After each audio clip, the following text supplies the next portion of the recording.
take a right health insurance and term insurance. ಸ್ನೇಹಿತರೆ, ಸದ್ಯದ ಪರಿಸ್ಥಿತಿನಲ್ಲಿ health insurance ಮತ್ತು term insurance ಎರಡೂ ಕೂಡ ವೆರಿ ವೆರಿ ಇಂಪಾರ್ಟೆಂಟ್. ಯಾಕಂತಂದರೆ ಉದಾಹರಣೆಗೆ ನಿಮ್ಗೆ ಏನಾದರೂ ಹುಷಾರಿಲ್ಲ ಅಂತ ಇಟ್ಕೊಳ್ಳಿ, ನೀವೇನಾದರೂ ಹಾಸ್ಪಿಟಲೈಸ್ಡ್ ಆದ್ರಿ ಅಂತಂದರೆ nowadays bills are very expensive.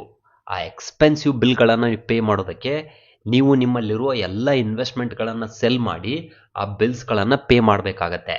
ಆ ಕಾರಣದಿಂದಾಗಿ ಒಂದು ಒಳ್ಳೆ ಹೆಲ್ತ್ ಇನ್ಶೂರೆನ್ಸನ್ನು ಸದ್ಯದ ಪರಿಸ್ಥಿತಿನಲ್ಲಿ ನೀವು ತೆಗೆದುಕೊಳ್ಳಬೇಕಾಗತ್ತೆ.